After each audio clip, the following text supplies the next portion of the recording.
De regreso, Osiris de León. El presidente lo nombró presidente de la Comisión de Vulnerabilidad o de esto del cambio climático. Evaluación de la vulnerabilidad de las infraestructuras ante impactos del cambio climático. Osiris, entonces esto va a ser una comisión permanente. En principio se pensaba que podía ser de 6 meses. Sin embargo, el presidente de la República ha entendido que la duración de la comisión debe ser tan amplia como fuera necesario.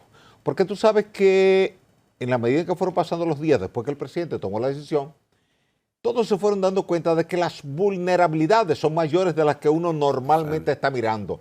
Porque las comunidades comenzaron inmediatamente a reportar vulnerabilidades, la prensa comenzó a reportar vulnerabilidades, la Defensa Civil, la Cruz Roja, todo el mundo dice, mira, el puentecito tal. Te puedo decir que el mismo día la gente reportó un puente que hubo que intervenir en Santiago hacia la otra banda, porque estaba en tan mal estado y la gente dijo, qué bueno que hay una comisión que va a evaluar esto, porque lo que el presidente ha querido es que sea una comisión externa al gobierno, con la participación del gobierno. Claro. ¿Quiénes participan? Las escuelas de ingeniería de las 4 principales universidades, la UAS, la Pucamaima, INTEC y la UNFU. Pero ¿participa quién?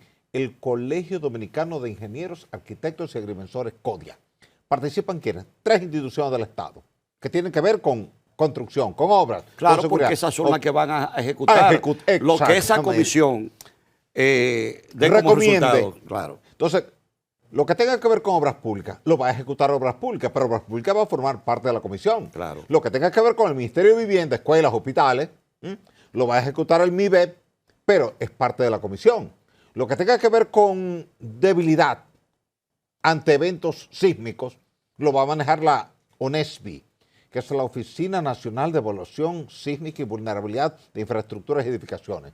Pero ahí tú vas a tener la Presidencia de la República como institución líder en el sentido de ser el receptor de cada informe para transmitirlo, enviarlo, remitirlo, entregarlo inmediatamente a cada institución. Por tanto, no es lo mismo que el informe lo remita a la comisión, a que lo remita al presidente de la República, con su visto bueno para ejecución inmediata. Eso le da más fluidez a las decisiones. Por ejemplo, te puedo decir algo.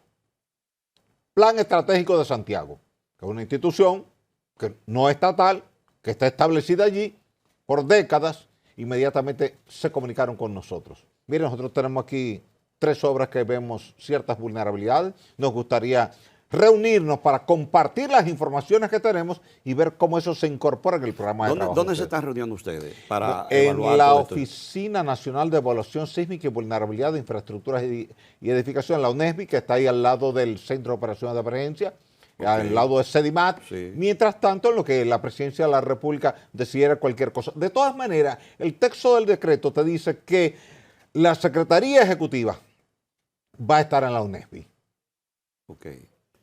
Pero es mucho el trabajo que hay que hacer. No, obviamente, porque no estamos hablando solamente de esto que acaba de acontecer, lamentablemente. No, es a nivel nacional. Es a nivel nacional. El alcance es nacional. Pero además de eso, que el peligro es constante. Permanente. Y cada día mayor. Claro. Eso que tú has visto este año, por ejemplo, tú nunca habías visto Las Vegas inundadas, porque es un desierto. El desierto de Nevada, inundada. Tú nunca habías visto a Libia inundada, porque es un desierto, el desierto de Sahara. Arabia Saudita inundada, Yemen inundado. Tú tienes a Dubái inundado. Sí. O sea, tú estás viendo unos fenómenos meteorológicos que 30, 40 años atrás no estaban ni en ningún reporte, ni en ningún libro, ni en ninguna modelación matemática del comportamiento del clima. Obviamente que herimos la naturaleza. No hicimos caso a las recomendaciones a nivel mundial. Los países industriales tienen la mayor cuota de responsabilidad frente a este desastre que estamos viviendo o que está viviendo la humanidad. Así es. Y no va a parar. No. Y no va a parar. Frente a todas estas cosas, ¿cuáles son prima facie las recomendaciones de que hace esta comisión al gobierno? Mira. Y al ciudadano. Mira, primero, si tú que eres un comunicador de larga experiencia, pasas revista a qué nos ha pasado a nosotros en los puentes desde el huracán David y la tormenta Federico, que fue julio y agosto, o digamos agosto y comenzando septiembre de 1979. Nosotros hemos tenido daños mayores en cerca de 300 puentes. ¿Quién termina afectado? La comunidad. Eso. Porque ahora Sí. la ambulancia no puede cruzar Claro, con el herido. claro. En algunas ocasiones, y tú y yo formamos parte por muchos años de una emisora que Sí. se preocupaba por eso, llegamos a una comunidad en helicóptero Sí, así es. a prestar una ayuda porque no había acceso por tierra, ni del lado norte Yo ni me del lado recuerdo de sur. varias veces hicimos eso. ¿Ves? Entonces, ¿qué pasó en cada uno de esos casos? Hubo un derrumbe de un talud, bloqueó la vía y ya tú no puedes hacer nada hasta que no venga equipo pesado a remover ese material. Cuando tú tienes, por ejemplo, el puente de los Pilones, que era un puente muy conocido sobre el río Ocoa, en ruta hacia Asua, cada vez que había una crecida del río Ocoa, socavaba los dos aproches y había interrupción del tránsito. Yo vi, estando ahí, en una crecida, cómo se hacían esfuerzos para cruzar gente gravemente enferma, cargados en una camilla improvisada de madera, porque una ambulancia lo traía hasta aquel lado del puente y otra lo recogía de este lado del puente porque la ambulancia no podía cruzar. Un drama. Tú recuerdas que cuando la tormenta Jean se fue el tablero del puente sobre el río Sí. Chabón, 15 días sigo ahí incomunicado. Así como tú has visto a San José de Ocoa incomunicado. Y no había llovido ni siquiera la mitad de lo que llovió. Así es correcto. Cuando tú sumas la lluvia que tuviste el 4 de noviembre del 2022, que te cayeron 264 milímetros de lluvia en 4 horas. Pero, atención, entre 5:30 de la tarde y 6:30 de la tarde, tuviste un pico de 80 milímetros de lluvia. Eso es un récord en cualquier parte. Bueno, Eso es espantoso. te he escuchado decir que cayó más lluvia que en el huracán George, Sí, que pero destruyó prácticamente. ahora, este 18 de noviembre, porque yo compartí el dato con la prensa, porque tengo amigos que tienen redes de estaciones Sí. pluviométricas aquí en la ciudad. Llamé a un amigo, ingeniero, Alec Holtinson. Alec, ¿cuál es el valor máximo que tú tienes acumulado hasta ahora, hasta las 8 de la noche? 450 milímetros de lluvia desde la medianoche. Eso es un espanto en cualquier parte del mundo. Eso es para salir corriendo, realmente. A cualquier amigo tuyo, de cualquier parte del mundo, que esté familiarizado con el tema Sí. meteorológico e hidrológico, tú dices, me han caído en 20 horas 450 milímetros de lluvia. Dice, sal de ahí que eso está inundado. Un volumen tremendo de agua. Y evidentemente, ¿cuáles son las expectativas hacia futuro? Que eso se agrave, que se incremente. Pero no te lo estamos diciendo nosotros. Te lo ha dicho el Banco Mundial. Claro. Te lo ha dicho el Banco Interamericano de Desarrollo, te lo ha dicho el Programa de las Naciones Unidas para el Desarrollo, te lo ha dicho el IPCC, que es el Panel Intergubernamental para el Cambio Climático, y Antonio Guterres, que es el secretario general de Naciones Unidas, donde quiera que llega, te plantea eso. De Bueno, 1970 hacia acá. Lo escuché, perdón, Siri, lo escuché en un momento, casi como un clamor sentido, decir, es que es ahora. Ahora, así Ya mismo. no podemos perder más tiempo, ya no tenemos que hablar más nada, no hay nada que hablar. Ese es Es el tema. ahora, debemos actuar ahora, en este instante. Precisamente. ¿Por qué él está preocupado? Y lo hizo eso hace como 5 o 6 meses. Sí. Y lo reitera cada mes. ¿Por qué? Porque cada mes él recibe la data de la Organización Meteorológica Mundial, Claro. del Observatorio Meteorológico de la Unión Europea y del Observatorio Mauna Loa, que está en Hawái. Y le dice, mire, la concentración de dióxido de carbono en la atmósfera, en lugar de estar estabilizada o en descenso, sigue en ascenso. Mientras siga en ascenso, la temperatura sigue en ascenso. Tú has visto en todos los periódicos que se han publicado en este verano que la OMM, Organización Meteorológica Mundial, ha reportado este año 2023 como el verano Sí. más caluroso de la historia de la humanidad en los últimos 120,000 años. Y No debemos, en los seguir- últimos 5 o y 10 años. debemos prepararnos para lo que Tenemos viene. que prepararnos para lo peor. La expectativa del IPCC y de Naciones Unidas era que para el 2030 tú alcanzaras 1.5 grados Celsius de incremento por encima de la media histórica. ¿Lo lograste este año, 2023? Te adelantaste 7 años al pronóstico. Eso es grave. Eso es delicado en términos de la salud, porque se incrementan los infartos, se incrementan los accidentes Claro. cerebrovasculares, se incrementan los problemas de hipertensión arterial y entonces el clima con todo ese calor genera mayor cantidad de vapor de agua, se concentra localmente en una determinada región y te llueve como el diluvio de Noé. Y de repente, gente que vive en zona baja se ve afectada, los ríos crecen, socavan las pilas de los puentes, se caen los puentes, las estructuras se ablandan, tuviste lo que pasó, 27 con Máximo Gómez, y todo eso es una derivación directa del cambio climático. Y nuestras estructuras tenemos ahora que reforzarlas para que resistan eventos como ese y mayores. Si tú estuvieras frente al presidente de la República, que me imagino que lo ha hecho, y tuviera que alarmarlo por algo para el año próximo, ¿qué tú le dijeras? Mire, tenemos que empezar a revisar ahora todos los pasos a desnivel en la 27 de febrero, excepto 4 que fueron diseñados y construidos previendo esas condiciones. Tú tienes el de la 27 con Privada, 27 con Núñez de Cáceres, 27 con Carmen Mendoza de Corniel y 27 con De Filló. Tienen un arriostramiento transversal para que en el peor de los escenarios responda bien. Pero eso no lo tenemos en la 27 con Tiradentes, tenemos que introducirlo inmediatamente. La gente no quiere pasar por ahí ahora. Se lo dije al presidente. La gente no quiere, nadie, ni militares, ni civiles, ni empresarios, ni obreros, ni cristianos, ni ateos, nadie. La gente me llamó domingo, lunes, y yo no quiero pasar por ninguno de esos sitios. Entonces, eso es una urgencia. Otra urgencia que tú tienes es que en la John F. Kennedy tú tienes que revisar los pasos a desnivel. Sobre todo, hay uno que tiene prioridad. Winston Churchill con John F. Kennedy. ¿Por qué? Porque cuando tú tienes John F. Kennedy con Abraham Lincoln estás en roca. Cuando te mueves una cuadra al oeste, a la Churchill, ya eso es arcilla. Ahí hay un cambio estratigráfico. ¿Qué ocurre? El cambio en las condiciones geológicas del emplazamiento te cambia la respuesta del emplazamiento. Lo que tuvimos ahí fue un problema de no entender la relación entre la geología y la obra. Si hubiéramos entendido la relación entre la geología y la obra, dejamos la obra sin paramento, llueve, el agua entra, pero sale libremente y se va por el drenaje. Pero al ponerle un paramento, el agua se sintió bloqueada y ¿qué hizo? Empujó el paramento como una multitud que viene saliendo de un estadio y empuja al que está en la puerta, se lo lleva por delante. Claro. Y obviamente con la cantidad de lluvia colapsó. No podía hacer otra cosa que no fuera colapsar. Por eso tenía que haber estado anclado como lo recomendamos en el 99, estar arriostrado como lo recomendamos en el 99 y drenado. Eran 3 variables que había que colocar y se podía hacer en una semana. ¿Tú le recomendaste eso a quién? Al Ministerio de Obras Públicas y se le recomendó al presidente de la República. ¿Que en ese momento era quién? ¿Quién era el presidente? El presidente era Leonel Fernández y entonces...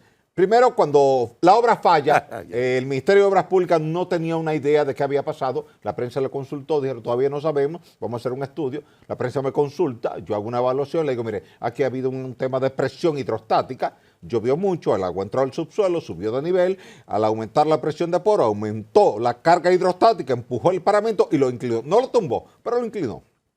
Entonces ahí donde el código plantea hay que tumbarlo y hacerlo de nuevo, pero Obras Públicas entendió que no era necesario tumbarlo, sino reponerlo y anclarlo. Pero se le dijo, bueno, lo que se vaya a hacer hay que hacerlo en los 4 paramentos. No se hizo en ninguno de los otros 3. Los paramentos norte son los que cogen más presión porque el agua fluye de norte a sur hacia el mar. ¿Por qué no se hizo, Siri? No se hizo porque tú sabes que nosotros los seres humanos sufrimos de algo que se llama ego. No nos gusta que nos cambien el diseño, que nos cambien los cálculos, que nos cambien la configuración que estamos planteando. Si de repente alguien dice, yo quiero el teléfono aquí, y el otro dice, ponlo aquí, te dice, no, déjamelo aquí.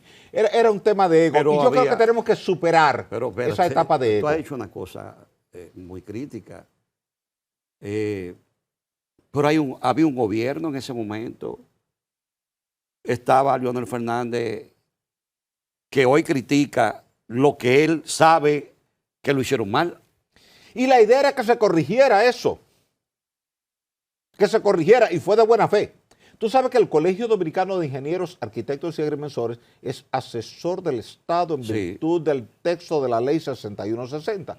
Si tú eres presidente de la República, tú eres ministro de Obras Públicas, tú eres director de alguna institución estatal que tiene que ver con ingeniería y el CODIA de buena fe, en un acto de colaboración, elabora un informe después de hacer una investigación te presenta el informe y te dice, mira, nuestros expertos, porque el CODIA no anda incluyendo a cualquiera en una comisión, Claro que anda no. buscando gente de alto nivel para cuidarse de que el informe que presenta sea irrebatible desde el punto de vista técnico, académico, científico, conceptual. Entonces el CODIA presenta el informe y dice, mira, esta es nuestra evaluación. Y el equipo era muy bueno, equipo de muy alto nivel. Todos los que estaban ahí eran de muy alto nivel.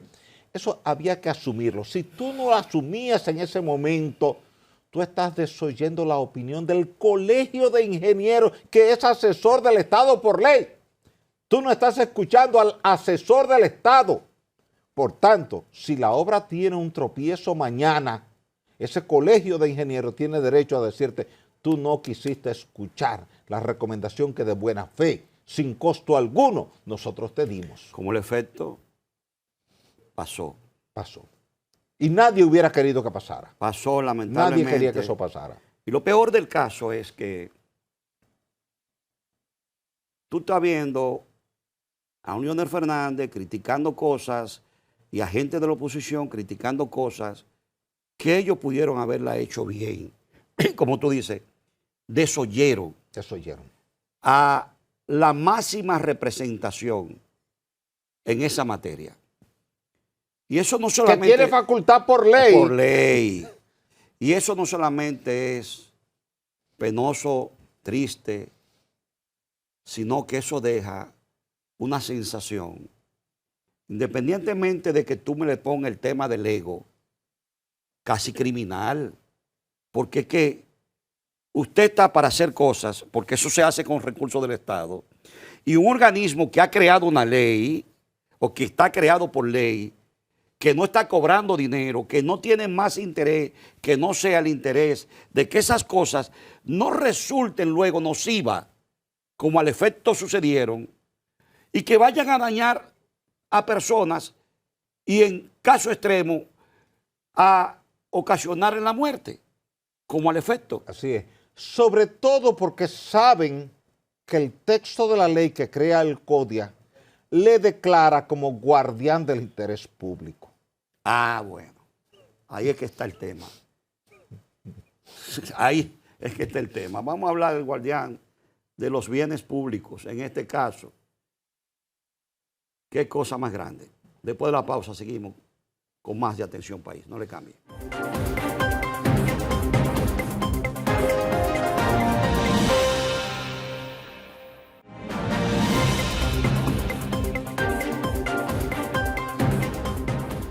Seguimos aquí en Atención País. Estamos conversando con Osiris de León.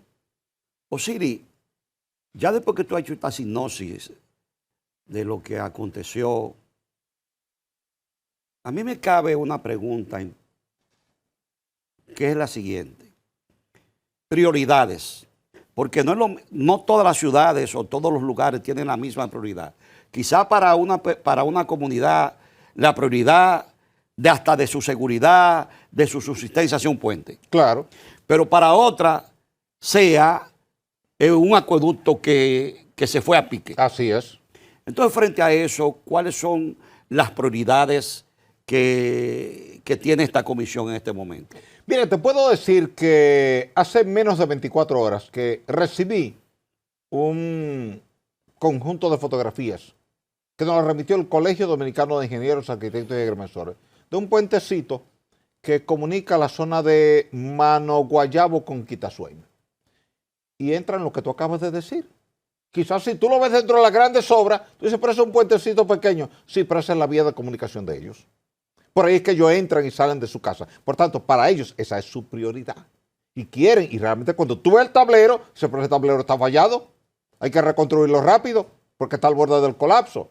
Pero igual en Santiago, por ejemplo, un medio de comunicación de alcance nacional, escrito, de mucho prestigio, a través de su reportero te manda una foto de un puentecito que hay camino hacia la otra banda, que si tú lo comparas con el puente Juan Pablo Duarte o el Juan Bosch, tú dices, pero es un puentecito pequeño. Sí, pero ese es el de ellos. Sí. Y por ahí es que ellos llegan. Por tanto, aquí tú tienes prioridades en las grandes ciudades, Santo Domingo, Santiago, La Vega, Puerto Plata, pero las comunidades también tienen sus prioridades, tienen sus urgencias. ¿Qué ocurre? Que en la medida en que tú los escuchas, tú vas a atender ese requerimiento. Por ejemplo, el Ministerio de Obras Públicas fue inmediatamente intervino ese puentecito. fue y lo intervino. Y ya se está trabajando para quitarle esa vulnerabilidad estructural que tiene. Entonces, en la medida en que tú vas pueblo por pueblo, comunidad por comunidad, viendo esas vulnerabilidades, si tú tienes la obra de toma del acueducto en una zona que es susceptible a la erosión, y tú lo identificas, tú dices, pero cada vez que el río crezca va a dañar la obra de toma, vamos a colocarla en otro lugar o vamos a ponerle aquí una escollera de protección, que cuando el río haga la crecida, golpee la escollera, pero no golpee la obra de toma. Entonces búscame por ahí 100 piedras grandes de 1 o 2 metros cúbicos cada uno, tráeme una pala mecánica, vamos a ponerlo aquí y vamos a proteger la obra de toma. La comunidad está protegida. Con la crecida del río, la comunidad no se queda sin agua. Tiene un servicio. Entonces, vete, por ejemplo, a un puente. Si tú ves que hay un puente, como hemos visto muchísimos puentes en el país, que tienen una fundación directa. Llamamos una fundación directa cuando la zapata está conectada directamente a la grava y a la arena o a la arcilla, pero no tiene pilotes de soporte. Cuando el río hace una crecida y entra por debajo de la zapata, se lleva el material de soporte, la zapata se queda en el aire, se cae la pila y se cae el puente. Claro. Si tú ves eso a tiempo, dices, no, pero espérate, vamos a reformular eso, vamos a poner 4 pilotes aquí, vamos a llevarlo. Tú haces una estratigrafía con un sondeo, dices, ok, la roca está a 15 metros, vamos a llevar los pilotes hasta la roca para que descanse por punta, mando la carga del puente. Con una crecida de este tipo, aunque el río socave, el puente no se cae porque está apoyado abajo en la roca. Entonces, criterios de ese tipo, si tú revisas en Piedra Blanca, tú tienes 2 puentes. Uno que falla generalmente porque está sobre grava y arena y otro que nunca falla porque está en roca. Entonces vamos a llevar el cimiento de ese hasta la roca, aunque tú tengas que vaciar una pila hasta la roca, para que no te falle cuando llueva y el tránsito siga fluido por la autopista. Sí, porque es que sí, aquí hay puentes emblemáticos que desde que llovía, y no estamos hablando de este tipo de lluvia, que son anormales, que se irán haciendo normales y se están haciendo normales. Y siempre, todos los años, para la temporada ciclónica, vemos que se caía el mismo puente. Exactamente. Y unas carreteras tú tienes, por ejemplo, en Piedra Blanca, cerca de un restaurante. Ustedes están haciendo ese levantamiento incluso. Estamos comenzando a hacer esos levantamientos. Okay. Entonces tú tienes un lugar ahí en Piedra Blanca, antes de llegar a Piedra Blanca, digamos en la cumbre, que siempre que Arroyo Vuelta hace una crecida, te socava la ladera, se va y hay que bloquear el tránsito. Entonces ya tú tienes una vulnerabilidad. Vámonos abajo, vamos a quitar la curva, el meandro que hace el río, que socava, para protegerlo. Yo hice eso en el 2007, en la entrada a San José de Ocoa.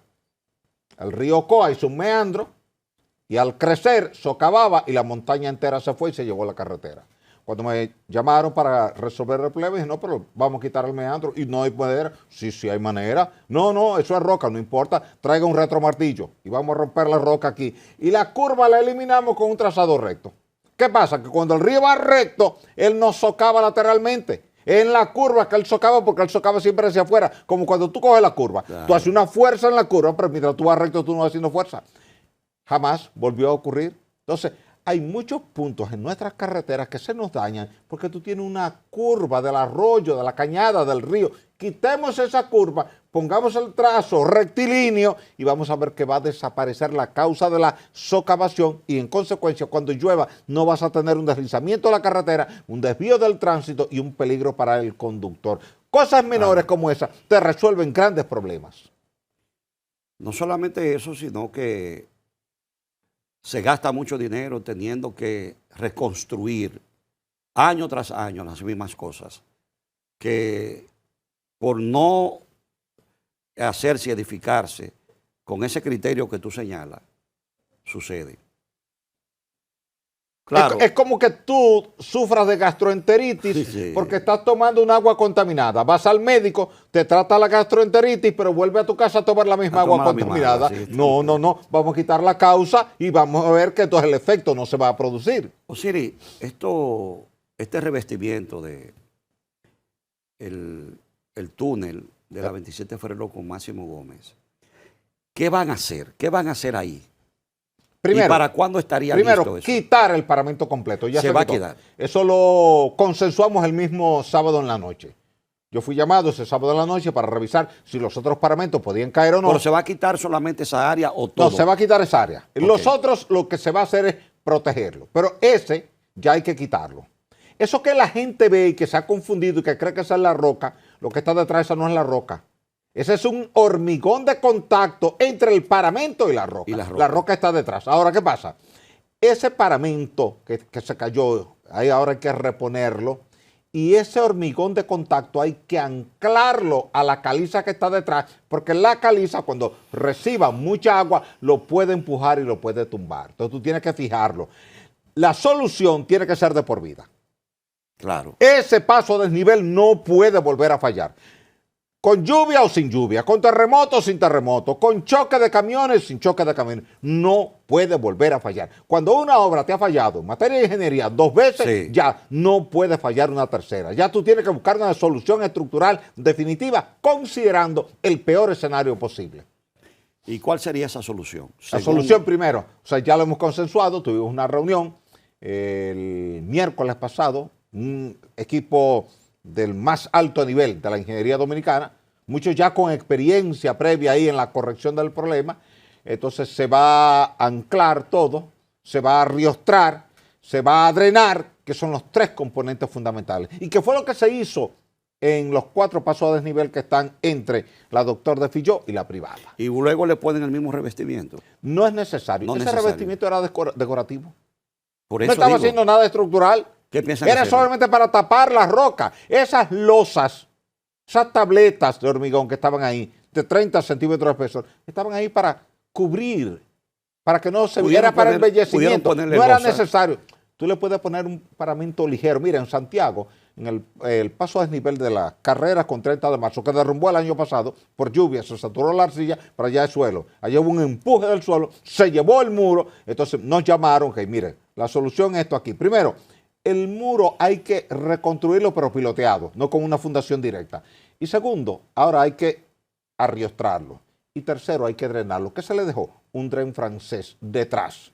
Tú ves el muro ahora, pero detrás, en lugar de tú tener un hormigón de relleno, pusimos ¿qué? Grava triturada.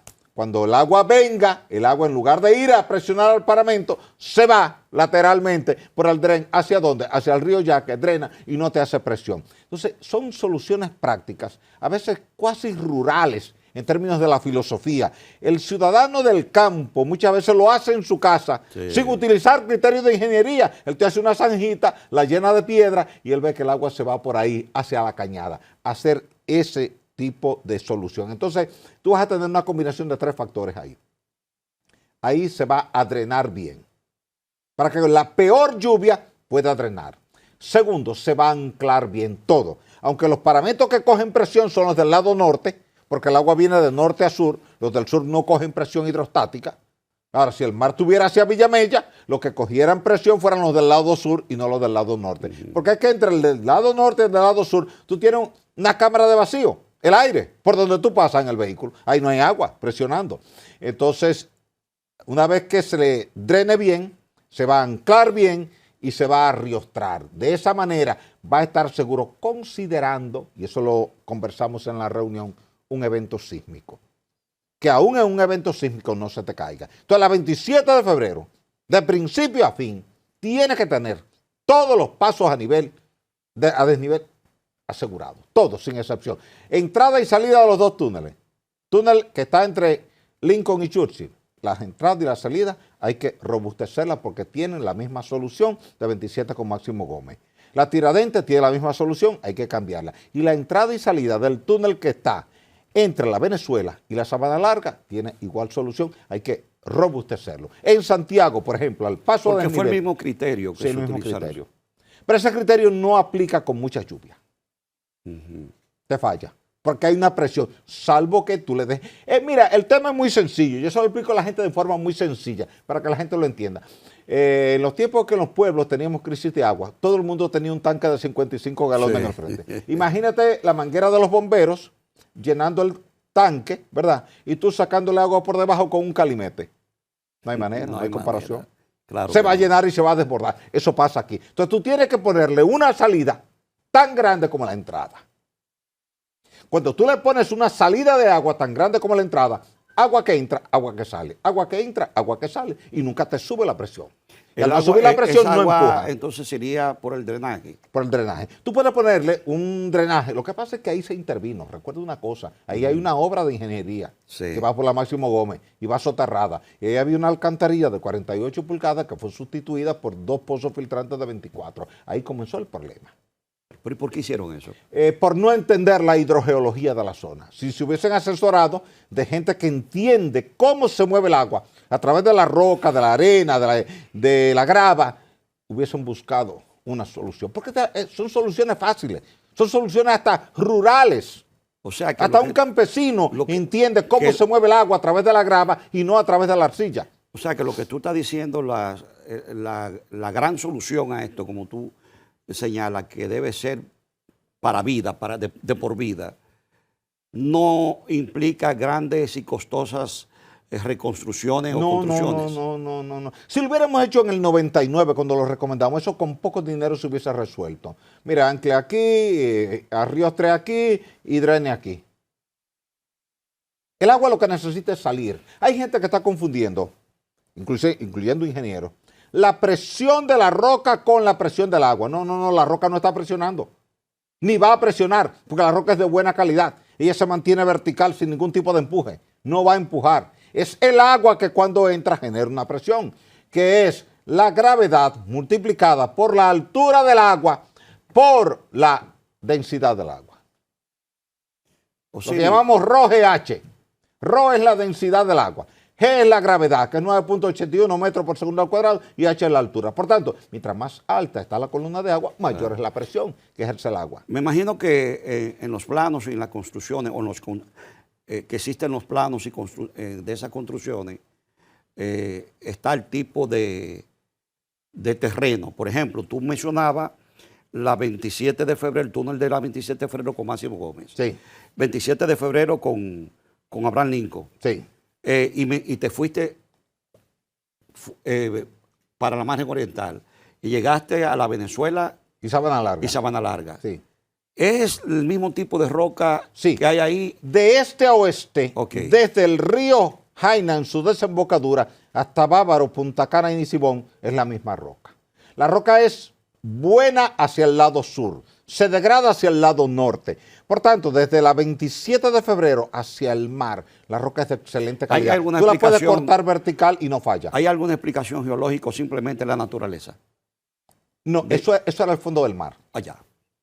Entonces Es un arrecife. Por eso se llama caliza arrecifal coralina. Si tú y yo vamos ahora y hacemos un ejercicio de buceo ahí en el mar, vamos a encontrar que hay una terraza formándose igual. Tú vas a Boca Chica ahora y cruzas a pie hacia La Matica y tú vas a ver un arrecife que viene levantándose, porque tú tienes una placa tectónica al sur, Claro. que es un segmento de la trinchera de los muertos, que está entrando como un gato hidráulico levantando esa plataforma. Todo esto estaba bajo el mar hace 300.000 años. Entonces se ha ido levantando porque se levanta cerca de 3 milímetros cada año. Entonces, a lo largo del tiempo queda expuesto superficialmente. Por tanto, eran bancos de corales, Acropora palmata, Acropora cervicorni, Diploria, Montatrea, Porita, etcétera, que viven ahí y entonces se depositaron en esa zona y hoy día están en la superficie. Por eso tiene esa configuración. Por eso hay esa uniformidad desde aquí, desde Santo Domingo hasta Bávaro y Nisibón. Ahora, tú tienes que aprovechar las bondades de la caliza, pero sin olvidar que es altamente porosa, es una esponja.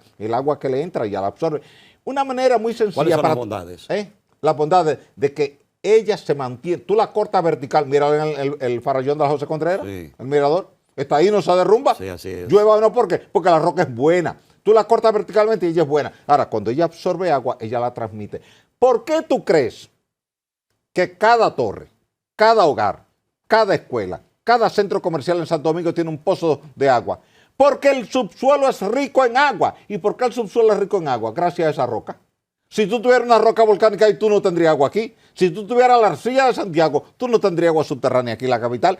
Ahí es donde tú tienes la relación más fácil de entender. Si cada ciudadano en el Gran Santo Domingo, donde quiera que quiera hacer un pozo, lo hace y tiene agua, es porque la roca absorbe el agua de lluvia. ¿Por qué tú no tienes más río entre el Osama y el Jaina? Porque la roca no lo necesita, porque ya drena el agua verticalmente. Eso había que tomarlo en cuenta en el diseño de ese paso a desnivel. Osiris. Gracias. Gracias a ti. No, gracias a ti, hermano. Y a usted será pues la próxima semana. Si Dios lo permite, estaremos con todos ustedes. Siga con la programación de BTV 32. No le cambie.